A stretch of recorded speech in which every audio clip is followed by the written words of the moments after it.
Dans cette vidéo, je vais vous montrer comment faire le pain à la main avec ma méthode, avec toujours les mêmes priorités que je vais énumérer au fur et à mesure. Imaginons que vous soyez seul à la maison, vous n'avez pas forcément envie de faire du pain juste pour vous, et pourtant c'est très facile et je vais vous montrer comment on fait. Première priorité, le mélange des ingrédients secs. Alors, on va peser la farine, le sel et la levure. Et comme je le disais tout à l'heure, vous êtes tout seul à la maison, on va utiliser 200 g de farine, pas plus. Et on part à nouveau sur une farine de type T45 pour faire les gâteaux. Allez, c'est parti. Je ne verse pas directement avec le paquet de farine dans mon sachet zip, je vais le faire à la cuillère de façon à tomber au plus juste, parce qu'autrement avec le paquet on a souvent tendance à en mettre trop. Donc on a du 200 g pour une personne, ce sera suffisant.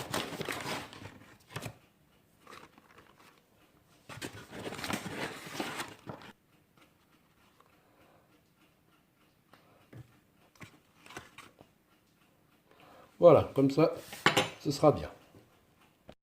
J'ajoute mon sel. J'ajoute ma levure. Je range la levure et le sel. Voilà. Maintenant, priorité au mélange des ingrédients secs. On va pousser tout ça. On n'a pas de robot. Ça n'empêche qu'on doit parfaitement mélanger les ingrédients secs. Alors, n'ayez jamais confiance en un sachet zip. Il peut toujours s'ouvrir pendant la manipulation. Donc vous l'attrapez comme ça. On fait ça. On l'attrape à l'autre extrémité. Et on remet.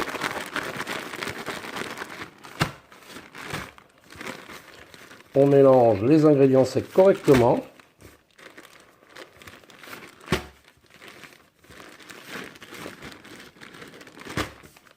Comme on pourrait le faire avec le robot.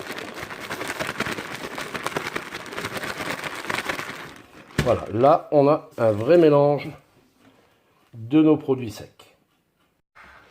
On va déjà peser notre quantité d'eau. J'ai décidé de faire un taux d'hydratation de 62%. Donc avec 200 g de farine, ça fait 124 g d'eau.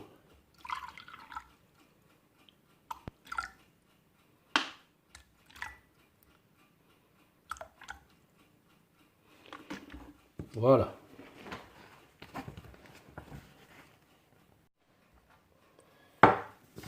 Je range la balance. Maintenant, autre priorité, le seau. Donc on ne fait pas ça dans un saladier qu'on recouvrira ensuite d'un film alimentaire ou d'une serviette. On utilise un seau. Un seau hermétique avec un couvercle. Je prends mon mélange de produits secs.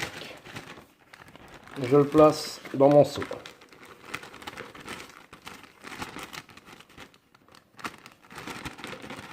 Je garde mon sachet zip qui pourra me servir de nombreuses fois et je le range.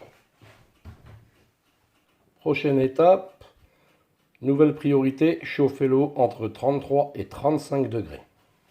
Direction le micro-ondes. Retour du micro-ondes.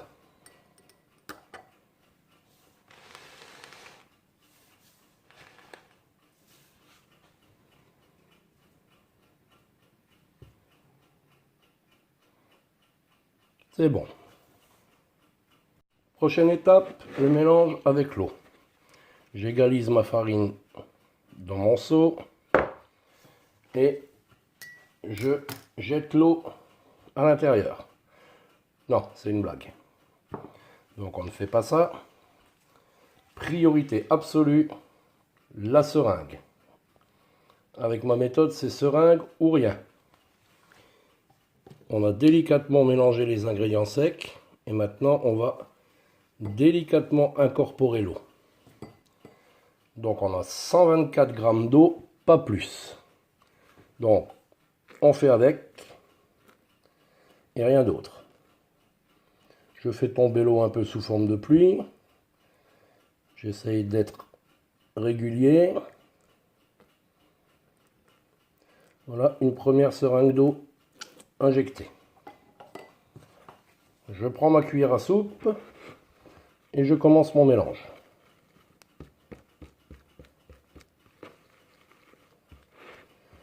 Alors ça va être un peu long parce que j'ai l'intention de vous montrer tout le travail et toute la transformation de la farine. Vous voyez, on y va délicatement.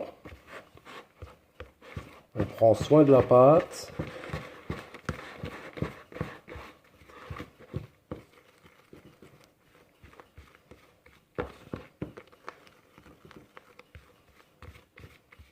On est patient. Et on essaye de bien faire les choses.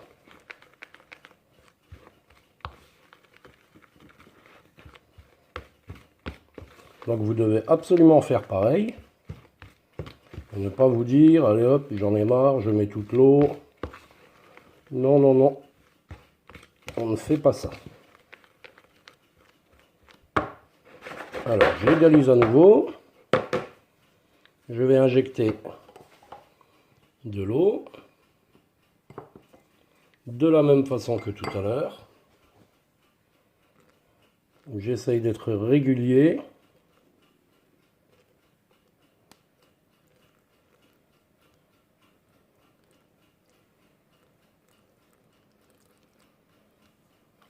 Et je mélange.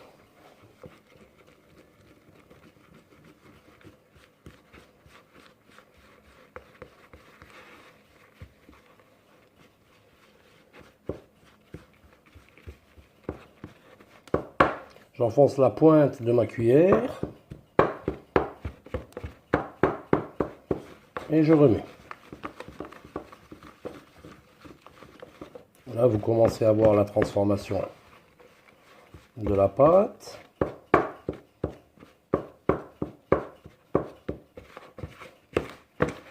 Je fais tourner mon seau tout en remuant.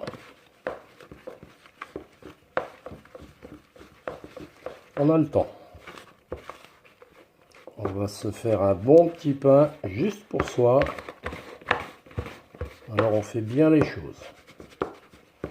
Quoique si on faisait un plus gros pain pour soi-même et pour les autres, on ferait également bien les choses. Vous voyez la transformation de la farine, de la pâte.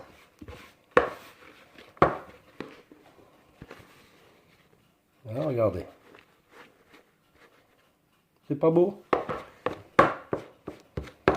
On continue.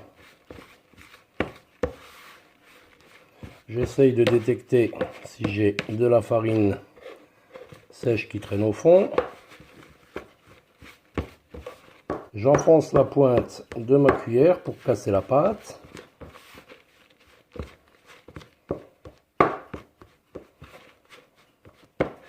J'égalise et je vais à nouveau injecter de l'eau.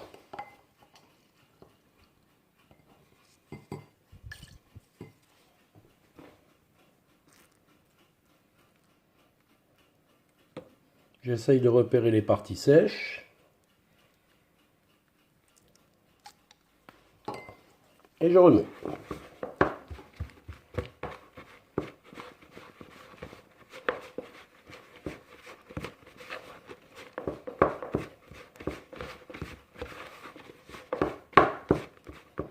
À l'aide d'une petite cuillère, je décolle ma pâte sur la grande cuillère. Et on continue.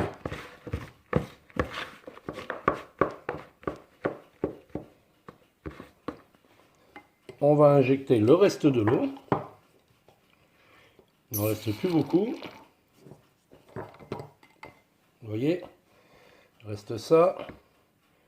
La petite goutte dans le verre.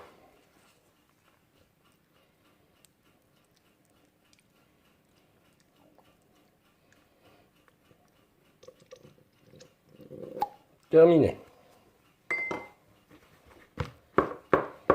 On pique avec la cuillère en faisant tourner comme ça.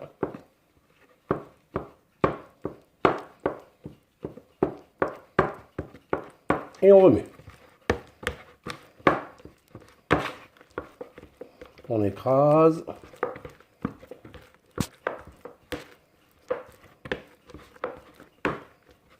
On gratte le fond du seau.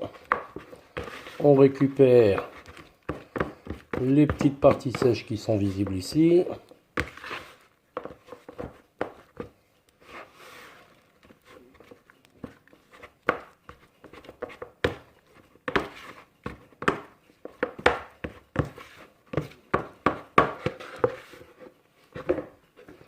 Et on essaye d'obtenir une petite boule.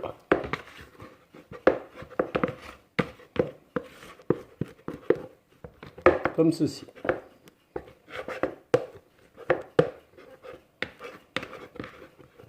Voilà, vous voyez, comme ça. Maintenant, je pose ma boule sur le plan de travail. On va récupérer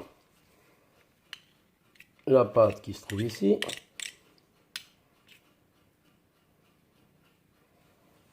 Et maintenant, on va faire un quadrillage. Le quadrillage se fait de cette façon.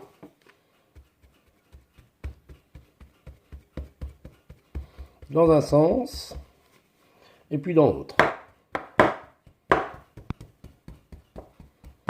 Ensuite, donc de l'air rentre dans la pâte.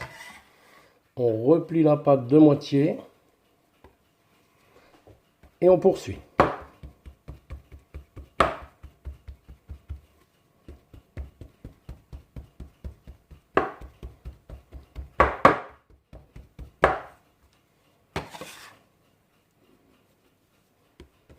On fait ça 3 minutes.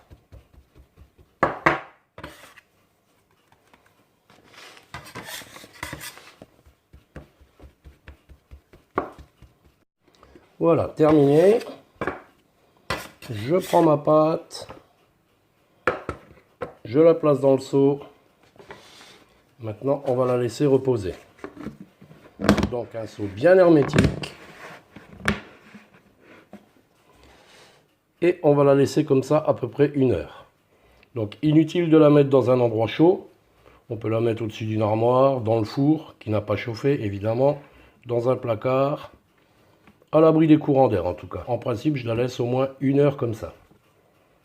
A tout à l'heure. 1 heure de repos. On ne peut pas dire qu'on a beaucoup travaillé, ni même sali la cuisine. On va vérifier la pâte. Alors, l'ouverture ici. Dégazage. C'est un bon signe. Elle a bien travaillé. On va la ressortir.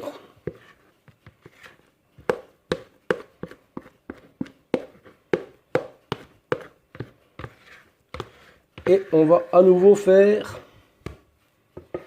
un quadrillage. Donc de la même façon que tout à l'heure. Je ne vous remontre pas entièrement. On va faire ça pendant 2-3 minutes.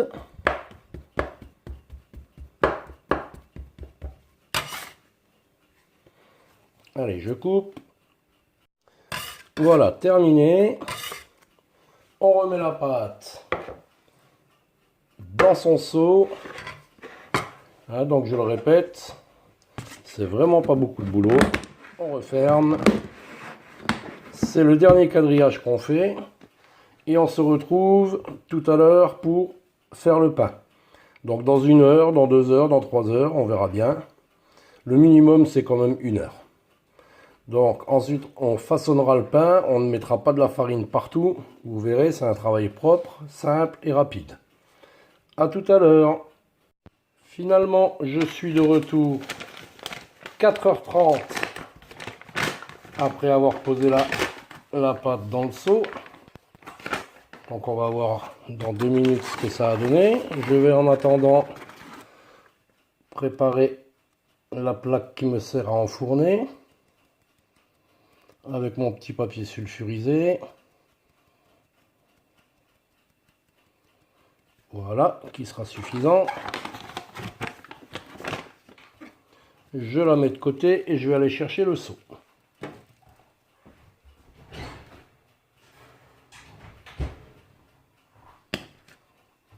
Là, on voit une pâte qui a bien travaillé.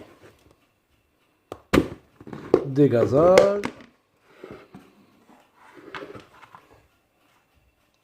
Hop. Ça sent super bon. On va la sortir. Donc vous voyez, elle a vraiment beaucoup levé.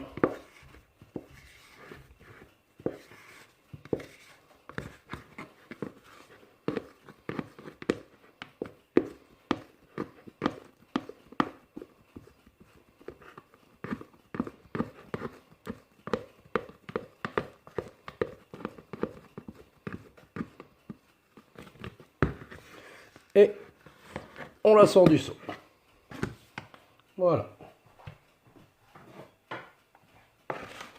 On va récupérer les 2-3 petites gouttes qui restent au fond. Autant dire pas grand chose. Voilà.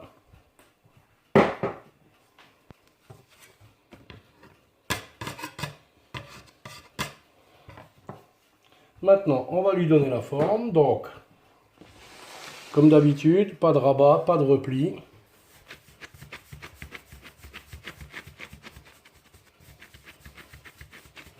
On lui donne une forme manuellement. Je l'aplatis un peu.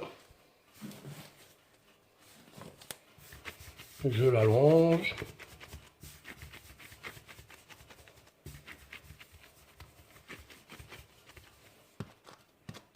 Je l'aplatis à nouveau. Je l'allonge. Je la décolle du plan. Je vais la tirer un peu ici parce qu'elle est plus épaisse. Je la décolle.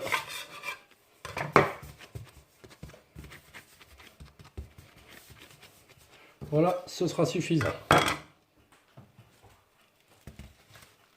Je vais la placer sur mon petit papier sulfurisé.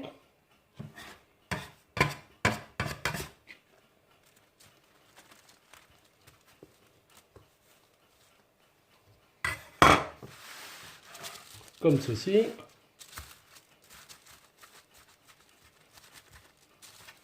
Et je vais lui laisser un temps de repos qui est égal au temps de préchauffage de mon four, pas plus.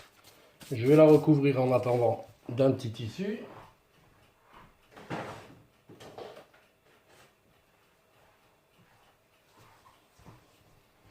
Voilà. Et je vais préchauffer mon four, on se retrouve tout à l'heure. En attendant, je range mon coupe-pâte, ma farine, et bah c'est tout pour le moment. Et je vais nettoyer mon seau. Mon four a atteint ses 230 degrés. Je vais faire mes entailles avec ma petite lame que je préfère humidifier avant. Alors on va faire une petite entaille ici.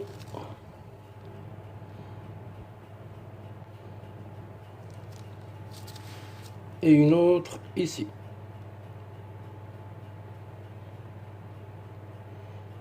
Je ne vous remontre pas comment j'enfourne, ni le coup de vapeur. Vous pouvez retrouver ces détails dans ma grande vidéo méthode 1. On se retrouve dans à peu près, on va dire 25 minutes après la cuisson. Vous constatez qu'à nouveau, on n'a pas détruit la cuisine.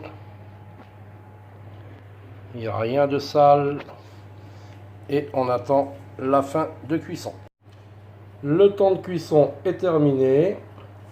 On va aller ensemble chercher le pain et voir ce que ça donne.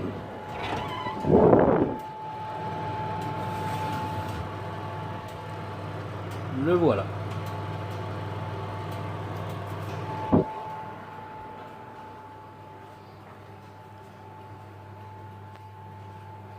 Il est 17h30.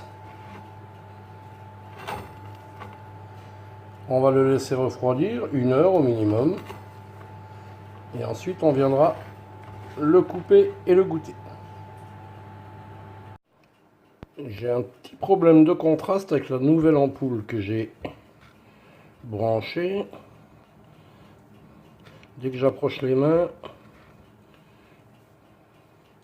enfin c'est pas très grave. Donc on va l'examiner encore une fois avant de le couper. Allez, c'est parti.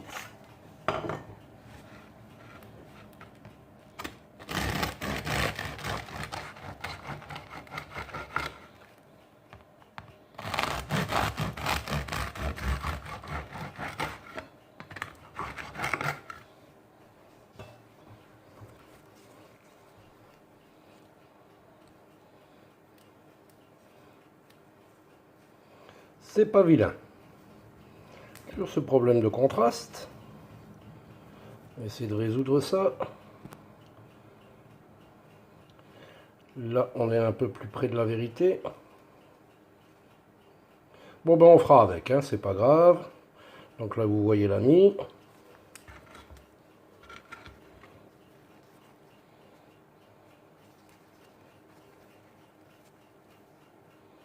Il est franchement pas vilain.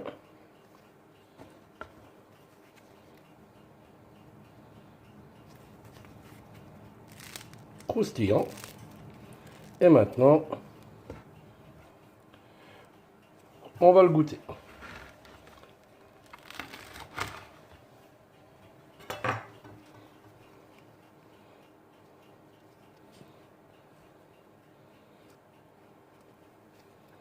Désolé pour le contraste, hein. Ça va être de trouver une solution. Allez hop, on goûte.